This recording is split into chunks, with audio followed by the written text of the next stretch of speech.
Hey, it's the podcast guy. Sutton United Talk Time on podcast. It's the Sutton Podcast. And there it is!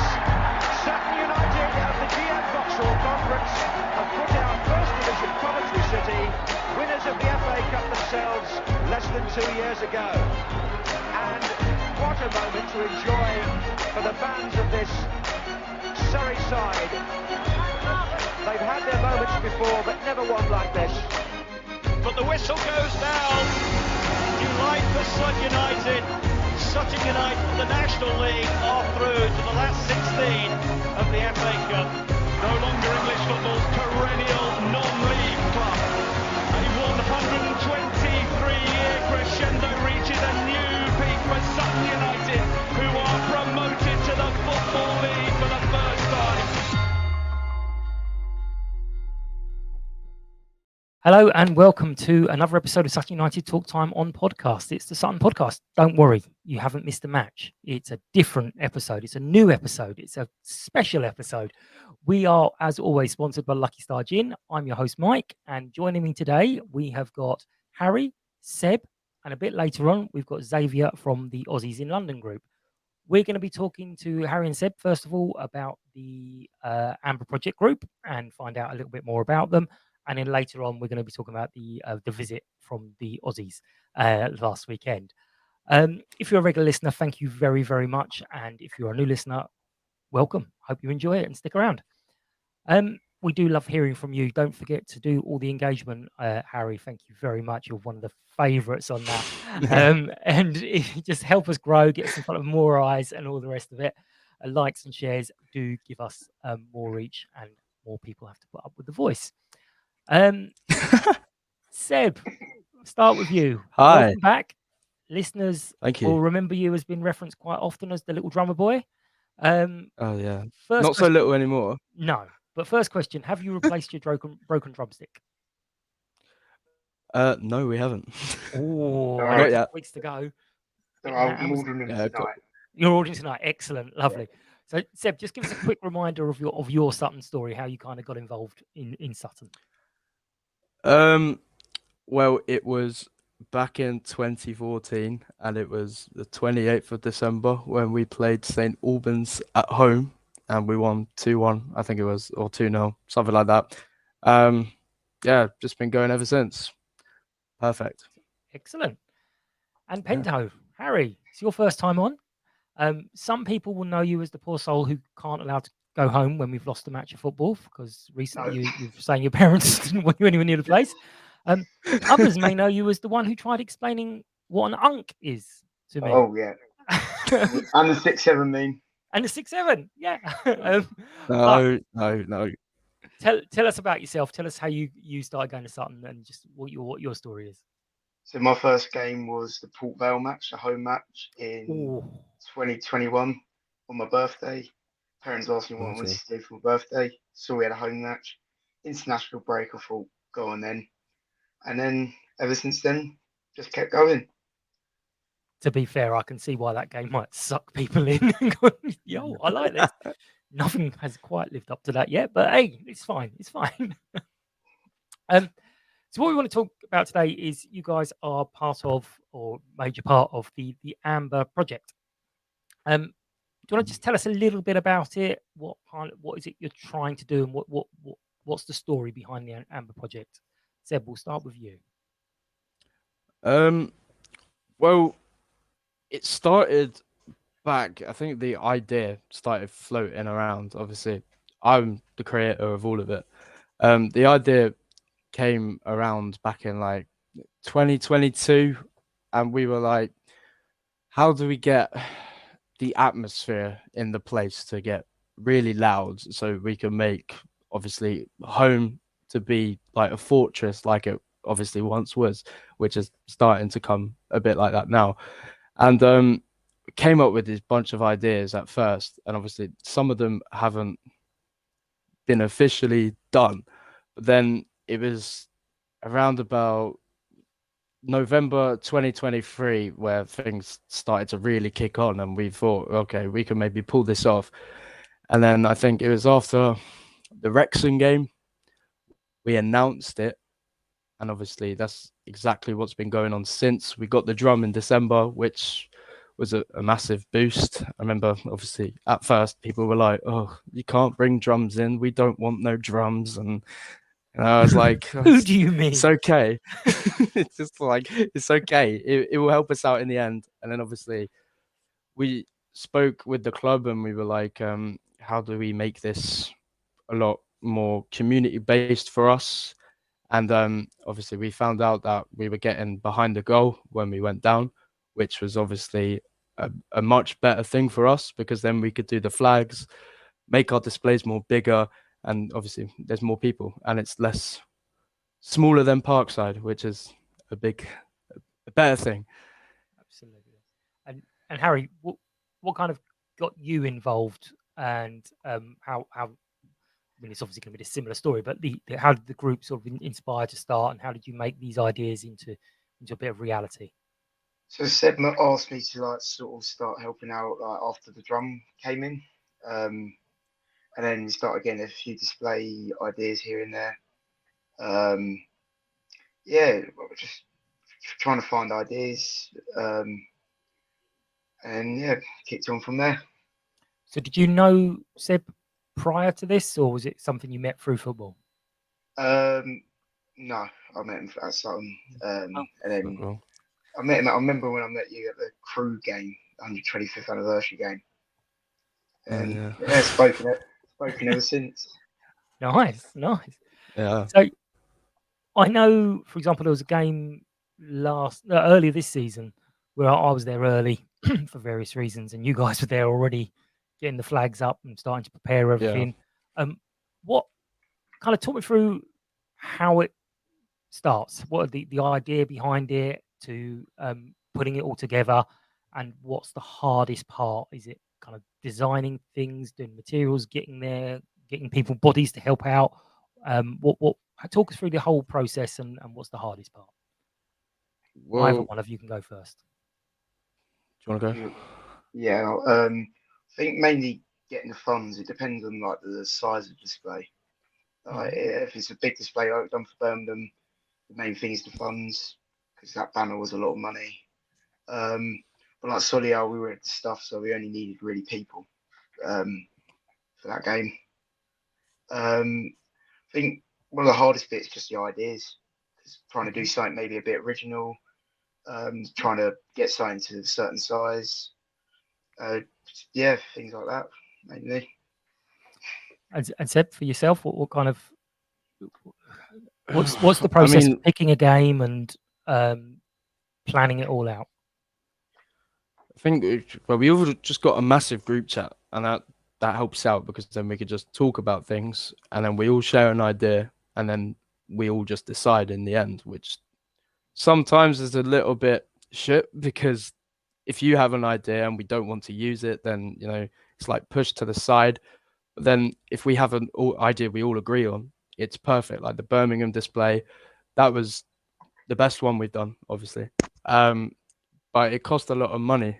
And I think the main issue for us is not so much funds, it's more about the people we can get, because it's not just the Amber Project isn't just a display group, it's also an atmosphere group, and we want to make Sutton a really loud team and have one of the best atmospheres in the league. And obviously it's still a massive stretch, because obviously where we are in the table, the numbers get lower, which is the same with every team really, isn't it? But I think now we've got Chris in, the numbers are getting bigger and the atmosphere is getting a lot better, and that's a good thing for us, because then that means we could maybe do more displays, which it just decides on a random game really, but it's also has to have some importance. Like obviously we've done 2 first home game displays, which is fair enough, because it's the first home game of the season, you want to do something. And then obviously we're doing FA Cup ones, which obviously big games, and then just throughout the end of the season we just decide, do we want to do one, because we haven't done one in so long, which is exactly why we did that for Woking last season, which was a bit of a boring one. So what kind of goes on in your mind? Obviously, I'd say I know I saw you there quite early, but what wouldn't people realise? I mean, do people think maybe that you just rock up with your flags and wave them around? What would surprise people about the work that goes into it, Harry? I think like the auction display, we were down there quite a few days trying to get everything right. So I think what goes into it the most is we tried to get everything like perfect for the day. I wasn't at auction, but it did look really good. And like getting that banner done was quite a bit of work. That was quite a bit, and then putting all the flags onto the poles. Yeah, I think it's like just the work. I think like there's the little bits, but trying to get it perfect is the hardest part. Never go for perfect. When you aim for perfect, you're always going to be miserable like me. So how do you kind of balance the ideas? Because I'm sure there's lots of wonderful ideas, but with safety rules, stadium rules, and working with the club. So how do you kind of? Is there ever things that you think, oh, I'm not sure, can we do that? And then you've got to approach Tim or someone to find out, or do you kind of veto them before it gets to that stage, Seb? Yeah, I mean, every time we do something, we always talk to like Tim or Claire, for instance. We just want to make sure like we could do everything as much as we can without pushing too far, if that makes sense. Like, obviously, we don't want to do something extreme and then, like, say, for instance, we all get banned for something. I mean, obviously, that wouldn't happen. But, like, if an idea is too extreme, we wouldn't go for it because then we know that, one, the club would say no, and also it would be too much money.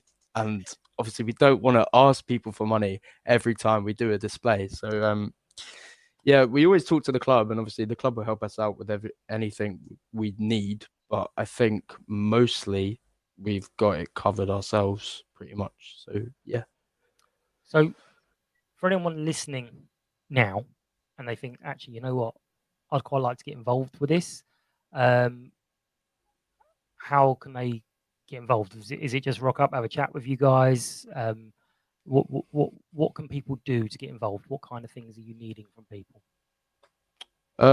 We just need people to be there and join us in the atmosphere and make it like, if they want to help us set up stuff, then they're more than welcome to, because for setting up, it doesn't have to be just our little group of people. It doesn't matter who comes. Like, we just ask anyone if they want to come down and help us out before the game, which is also another thing, because we want it to look fairly neat, and obviously we don't want anything getting damaged. So the trust has to be there that nothing goes missing, gets broken, or stolen. Yeah, pretty much. Or moved. We'll say moved. It's moved to the wrong place. That's smart. Yeah. Harry, so how do you kind of motivate people to kind of to do it? I mean, because obviously on a lovely day like today, it wasn't, it's horrible, but everyone's like, yeah, I'm up for that, and then it's peeing down rain on Saturday morning, and it's like, I'm not up for that all of a sudden. How do you kind of make sure people follow through on these commitments? And also, from the people who aren't necessarily going to be involved in the setting up, what can they do? Be out there at 1:45, be out there early? What would you like? So how do you motivate people, and what would you like people who don't want to get too involved but still be involved? So I think like trying to motivate people is like, I think actually this answer links in with all questions. Just like little jobs that we have, like the small flags are the main ones. I think they're like good things for people to do. Like there's a little younger group that are quite a few years younger, but I know a few of them. I went primary school with a few of them. They're always keen, and they always do flag jobs. So I think doing the flag jobs, I think, are the main like motivations, and getting people there early. I think for Shrewsbury, it's about probably want people there about 5 o'clock because it's 5:15. As I stupidly said the other day, I want people there at 2:45. Yeah. He did say that, and I was like, I don't think people will be there. I don't think the doors are open. It will be open at 2:35. There are bars. I meant like the main turnstiles. There will be bars. I know one of you go for a bar, but shouldn't be in the bar. So we've mentioned funding. obviously you try and cover the costs and all the rest of it, but how do you kind of deal with that challenge? Is it a case of you ask people for regular donations, or is it you just wait till you're absolutely desperate and can't cover it? Because obviously we know the club can't because they've got other bills to pay. But how do you kind of approach that challenge of the funding? I mean, it depends, like, really, because if like the Birmingham display, after the draw was done, we were like straight on it, and we were like, we need to do something because this is one of the biggest games we'll ever play. And obviously we did a bunch of designs, and then we asked around and looked at quotes, and I think in the end it was like 600 quid for that display itself, like literally just the banner. And obviously that was a big one. And I think with the funding, we covered, well, we try and ask everyone, and we like, who can chip in the most, like what's the most we can cover it ourselves without asking so much money. And I think we all did about 15 each, and then in the end, obviously we put out the announcement, and then we were asking nicely for donations. Obviously we're not going to be arseholes about it and say we need money for this to do this. Yeah, and then obviously I think it's just how generous people want to be. Obviously we don't care how much is put in. Like, it could be a quid, like that's fine. A quid is a quid at the end of the day. It still helps us out. So yeah, but we're not greedy with anything. It's just like, if we get donations, we see it as like, oh, they're supporting us. So this is a good thing, because then we've got the audience there for us to be able to put it on, if that makes sense. Yeah, absolutely. So Harry, from doing this, my experience of match day has changed ever so slightly. I still enjoy it as much as I can, when I remember where I left my pint. But when you're planning the big displays and it's big games, does it change the match experience for you? Are you constantly thinking about, what we got to do here, what time we got to do this, and blah blah blah? And is it more pressure, or is it more exciting, Harry? I think I think it definitely does change it. Getting in there, trying to get in there earlier than the turnstiles open, like we did for Solihull, getting there really early, setting everything. I think, but it is a bit of pressure, but I think mainly is excitement. But it mainly builds up the excitement around like 2:45 when people start pouring in, and then like the music comes on. Like last season's The Undertaker music was brilliant, I thought. Should bring it back. Yeah. Yeah. And Seb, what about yourself? I mean, because organising these things can take over a lot of your time in the week, and it's not just rock up and the match and go home again. Is it a different experience for you now? I mean, if we're doing a display, yeah, of course it does, because then you've got to, like with me, I'm always, although the drum's in front of me and I'm still doing that, I'm always just looking around and seeing if everyone's doing what we kindly ask of them to do. And also, for me, you've got to monitor if anything gets nicked or moved, as you said. Yeah, because we don't want that to happen, because we've spent a lot of money ourselves. Yeah. And yeah, I mean, if everyone does it, then it makes it a lot easier, and you don't have to worry about things. It's just collecting things back after. That's it's an anxious little thing to worry about. Yeah, and I know we haven't done one with Aggie yet, and it's coming up. No. But what's the reaction been like from players, management, staff, and the fans so far to the ones you have done? I think the most we got was definitely Birmingham, of course, because it was busy, it was sold out. So obviously, we're gonna get a bit of reception from that. I think after a display, obviously, we message the players that follow us on our Insta. We just ask them what did they think of the display and the atmosphere, and if there's anything we need to do to improve it. And they always say, no, it was really good. The display looked good. That's all we need to know, really. But obviously, atmosphere-wise, we want criticism, really. So then we know that we can get better at it and obviously improve ourselves. So, yeah, I think overall reception's good. It's just we need more people knowing who we are. For some fans that don't have social media, that's another thing. Yeah. Fair enough. Pento, have you noticed the atmosphere shifting slightly, and it's a bit more noisy? Yeah. And do you ever sort of sit around going, "Yeah, we did this"? I think, yeah, Collingwood's definitely helped. Like, it contains the noise a lot more than what Parkside did. But, so like Parkside, we couldn't be heard by other teams really that much, and like it's definitely louder. We've got other people sing, not just our group singing, joining in, it's other people joining in with the songs. Everything, it's just definitely 10 times louder now.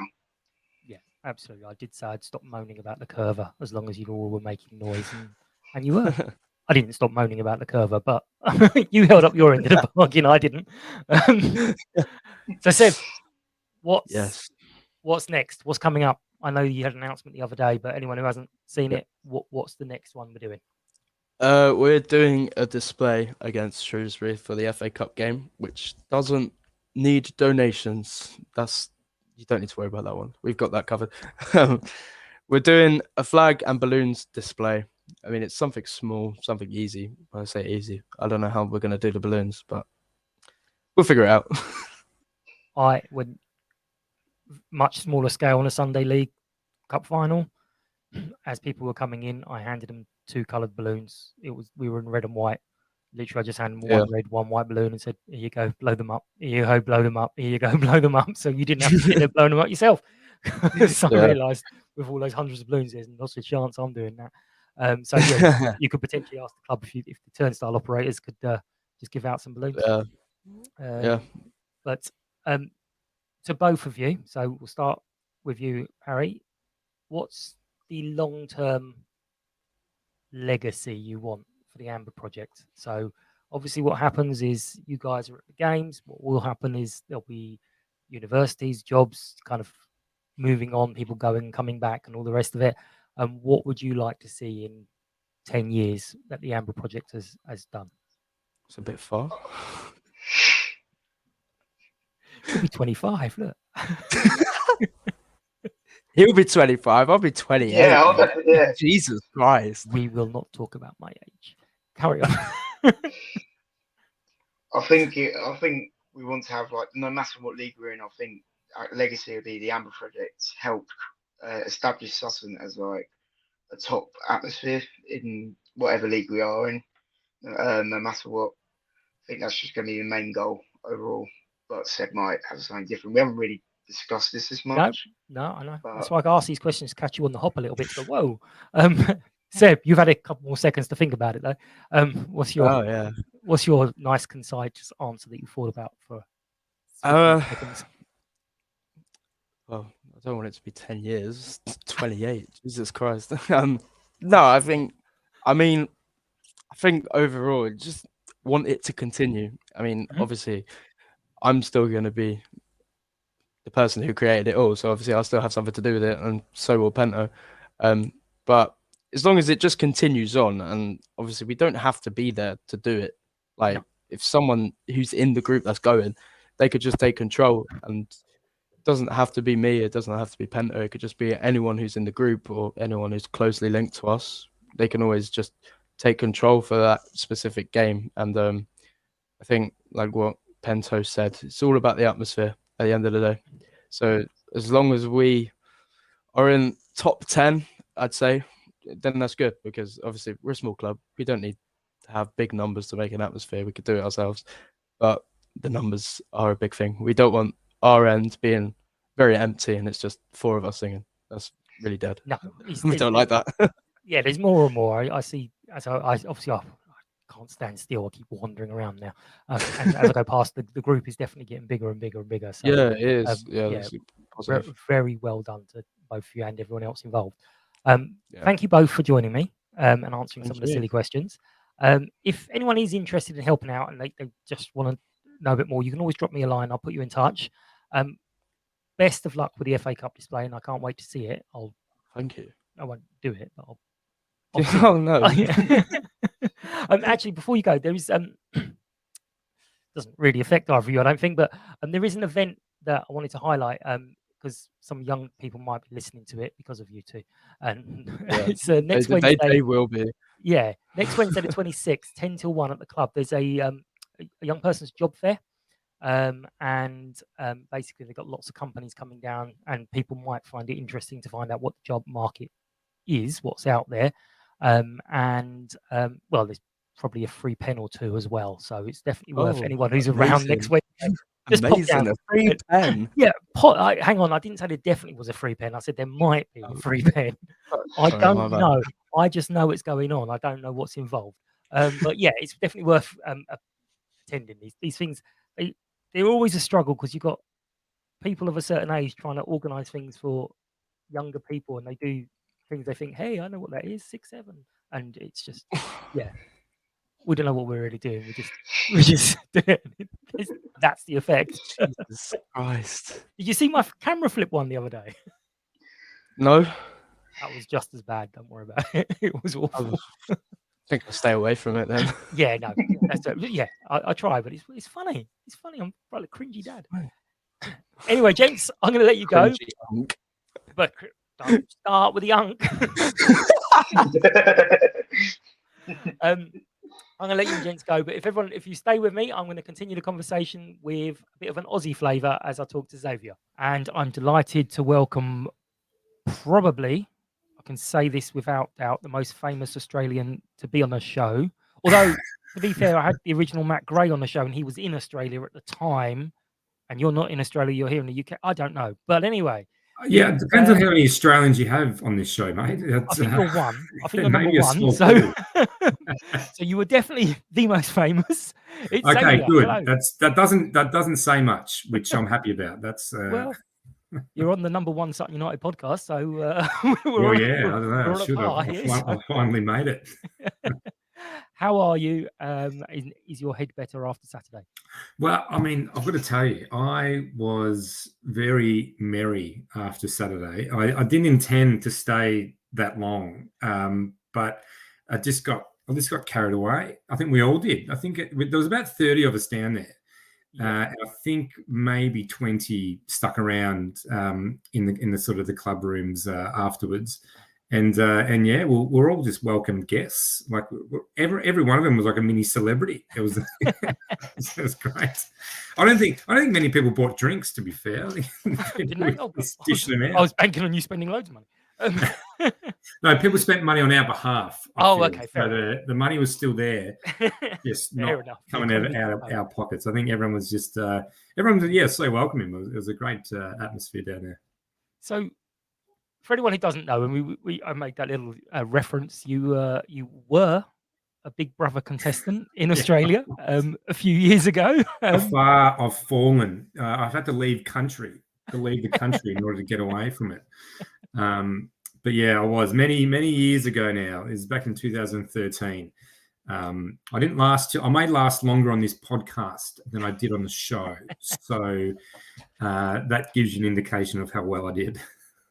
Well, luckily, I did the research after Saturday. Otherwise, I would have been asking for a demonstration of, I believe, twerking was one of the. Geez, you went down that far the rabbit hole.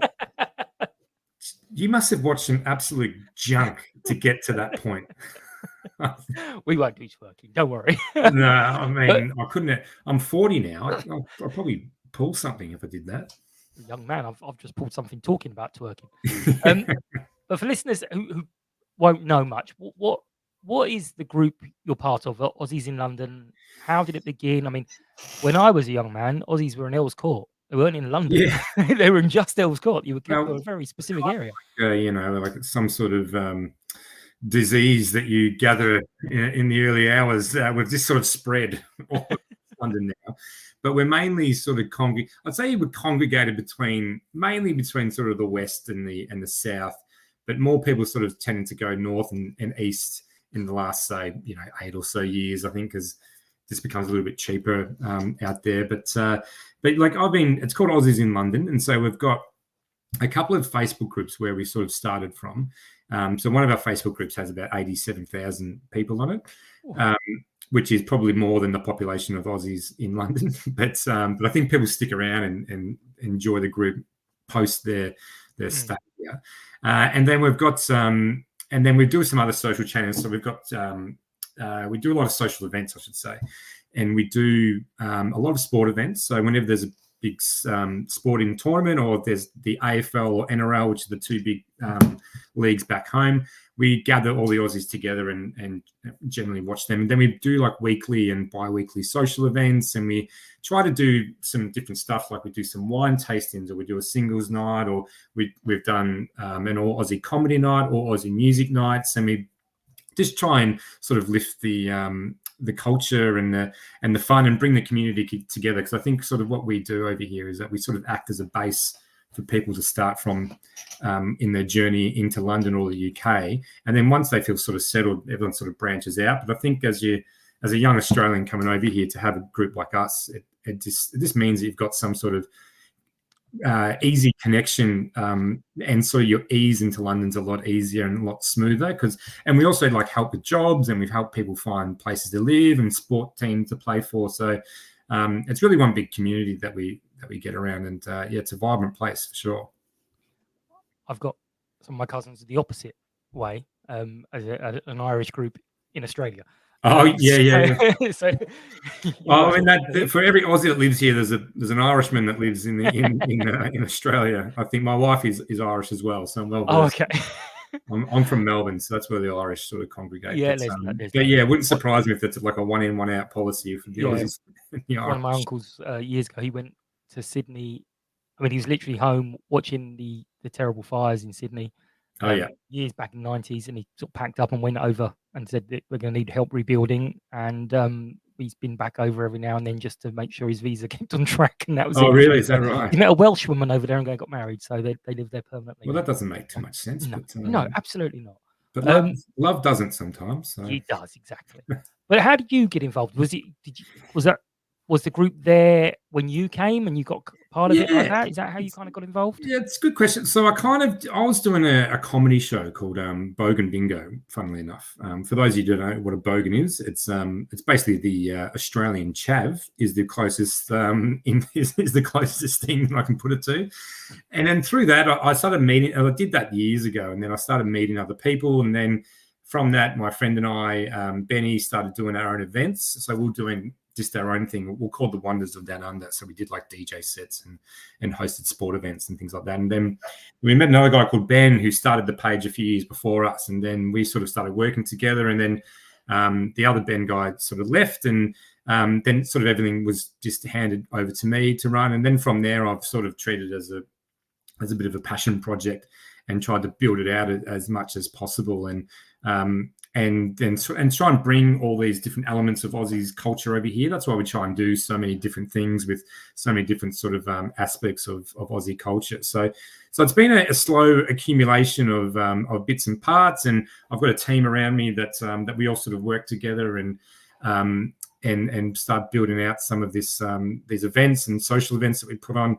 It's a rolling sort of. It's like a snowball. It's just I started pushing it, and then it sort of started built up momentum, and that's why I like the Sutton partnership is a great new one to do, because it's just another sort of element that we bring in to bring people together.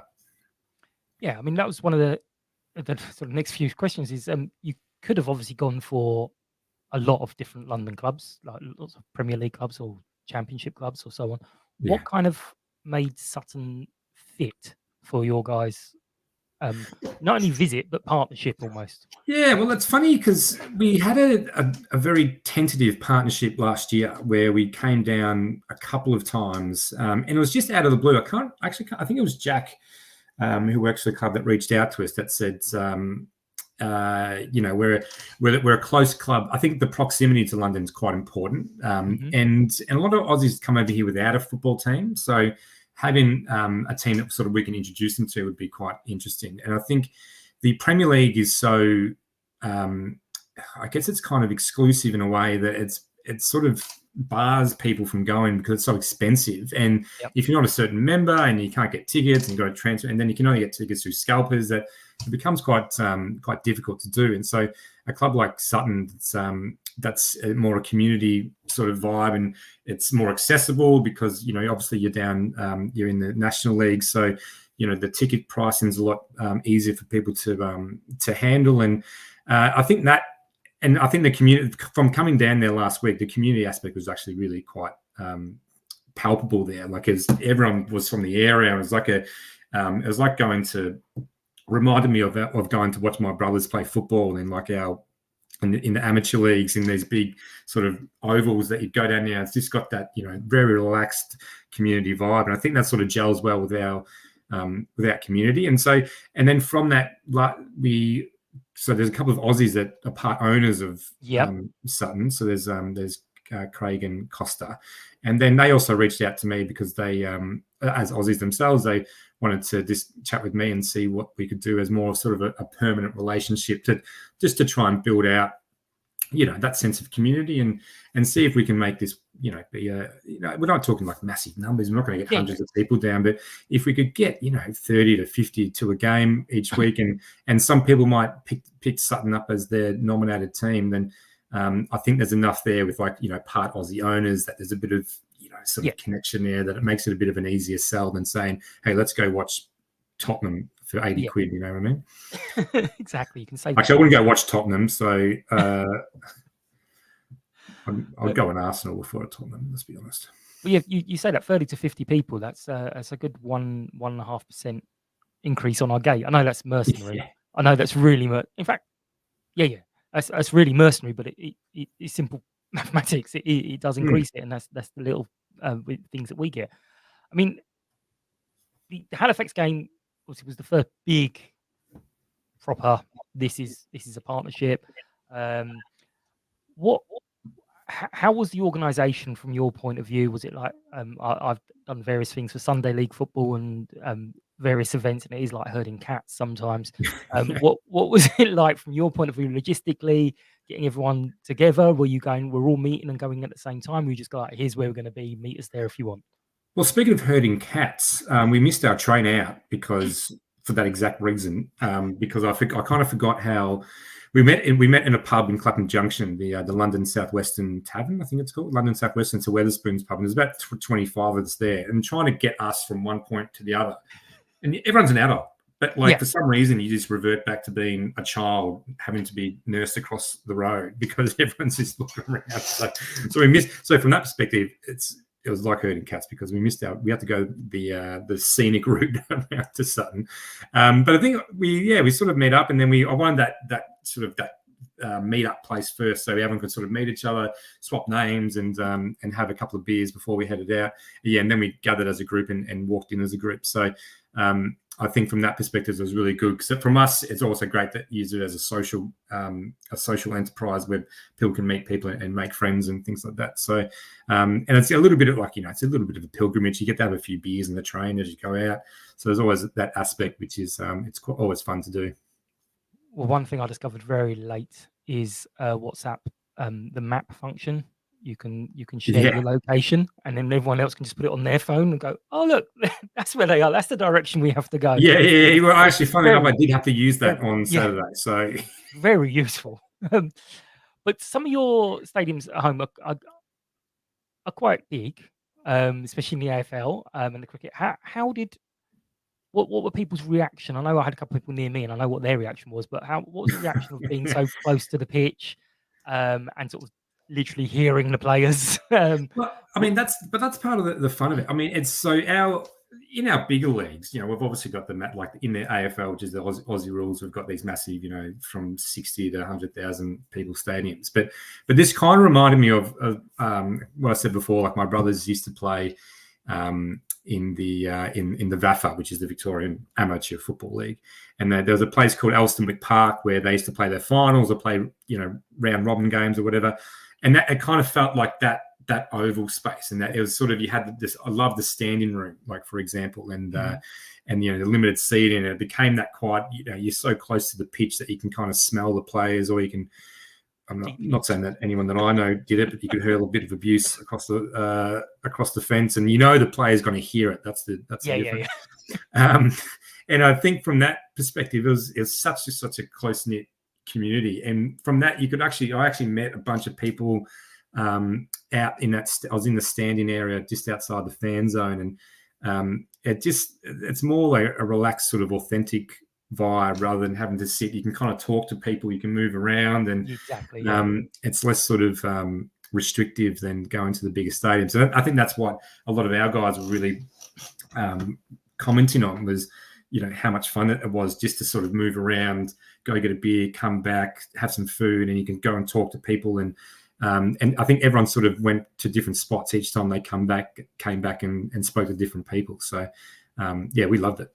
Yeah, I did worry because some of the chaps I was talking to, they were asking about having beers on the stands, and I was like, no, not at this level. You need to go down a couple levels. And they're like, really? I went, no, stay here. This is good. But that's because we're mates with a bunch of pissheads, mate. That's the problem. Yes, everyone who goes to football. There's a balance in it.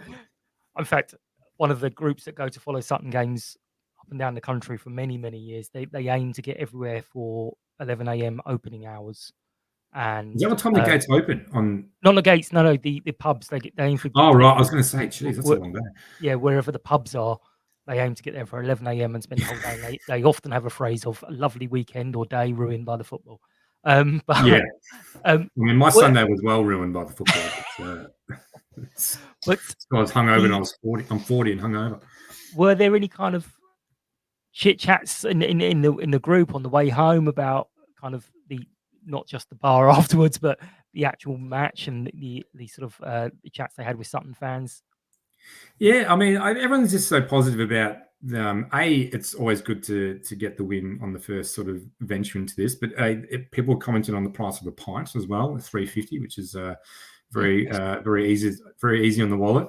And I think most people were just stoked that everyone was so welcomed, especially like after the game where you did the I can't remember what the game was, the gold jacket. It's just so much fun, and everyone was coming up to us, and so I think everyone was so welcoming that everyone, when we walked away on the train, everyone was just in such high spirits because we'd been so sort of so looked after, and everyone knew if they heard an Australian accent, they're like, "Hey, are you part of the Aussie group?" And as I said before, like everyone was like a mini celebrity. So I think it boosted everyone's ego, that's for sure, when they left. This is one of the things that I've been a Sutton supporter for many years, and it's one of the proud things for me is that everyone makes the effort. They don't kind of just go, "Oh, more people coming in." They chat. They want to find out why you're there. They want to talk to you. Want to make you feel welcome. So it's one of the really, really, really nice things about Sutton fans. I mean, you wouldn't necessarily know one of the long-term supporters. She had she had rushed into hospital, and the 2 games that she missed, where she put up a comment on the Facebook group, her comments had more replies than the actual match. Oh, really? People were just so worried and wanted to check on her and everything. So it's like, hopefully they'll update her with the scores. I thought that's what it would have been running commentary. I mean, some horrible man was pointing out that we were winning games while she wasn't coming to the matches anymore. So it was me. I was that man. But hey ho. But I did meet some great people. There was who do I remember? There was Gordon, Sue, and Ian. I met and had a good chat with each of them. And then obviously I met Costa and then Gary and there's and Victoria as well, and all these other. And I met there's a bunch of other people that I'm forgetting, obviously, because I was by the end of it I had to stagger out. But yeah, it's great. There were so lovely people, and everyone was very kind and inquisitive as to why we were there, but excited that we were there at the same time. So yeah, it was really nice. I knew you were in a bad state because you said yes to doing this and gave me your number. So I know things were going wrong. I should have got Dan. You should have got Dan on here as well. He would have. He's got a voice that can echo for eternity. Hey. So you've mentioned that some people, you kind of one of the things is people might say, "Oh, I'm going to go and watch Sutton." Has there been any hint that people are going to go, "Oh, I might go and watch them next time we're at home"? Or... Yeah, well, we're just working out logistics for the 27th. Unfortunately, I can't be there because I've got family duties. But I think we'll try and send a group out for the 29th. It's 29th, isn't it? Yeah. So I'll send a group out for that. And then after that, I think the next one was going to be in January, just because we've got a couple of conflicting events in December. But I think definitely, like, everyone walked away going, yeah, we'll definitely come back to another game or two. Like it was just fun. Like I said, like everyone got around us. Everyone gave us pats on the back, and look, when you're paying $3.50 for a pint, it's always helpful as well. As I say, they can't expect that every time. I don't think. It... Well, I know. I think they literally put that on for us, just to lure us in. Well, you mentioned the strikers are key. I know people do tend to go, do you know about this? We can't really explain it, but I still don't understand I don't understand the game. I don't understand how it works. I don't understand why their jackets out. I just understood that I was having fun. Yeah, I mean, I've watched sure it I'll for pick a it few up years, next time. and generally he stands in the chair in his sparkly jacket, shouts at us. We all cheer every now and then someone gets up and tries to open a safe. That's about it. There's something about a safe and a key, and then you had he's got an organ. Coaches Aggie got up. Aggie was there.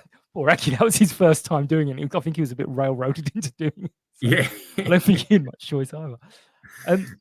But what was the highlight for you personally? What was the one that you went, yeah, this was worth all the organisation, all the planning, all the herding people around? Yeah, well, I mean, honestly, it was back at the club rooms. I think that like cemented the day for me, because like the day was been great. Sort of going in, we hung around mostly the fan zone and in that stand in front of the fan zone, and then I think because everyone was sort of like didn't know what we're doing, and then I think it was Jack come over and said, "Hey guys, come over here. I'm going to usher you into this bar."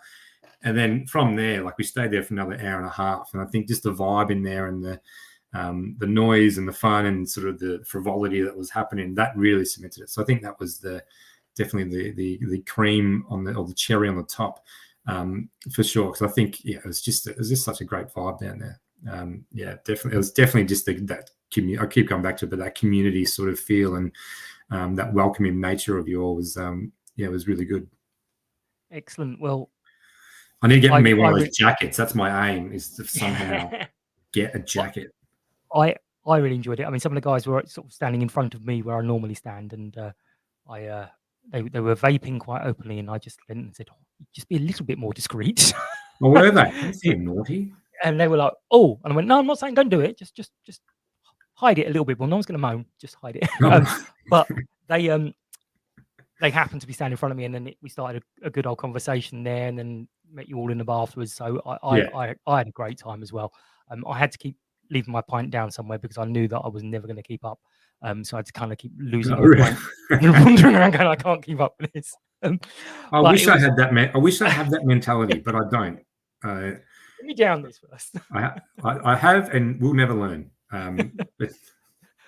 It was great to meet you, and thank you for coming on and talking about it. And I can't wait to meet you guys again. Well, not you on the 29th, but in January, I'm sure you'll be down. We're aiming to, hopefully going to send the crew down, but we're just working out now. But yeah, we will definitely be back. And thank you to yourself and everyone else down at Sutton. We had such a great time, and yeah, we'll hopefully see you all soon.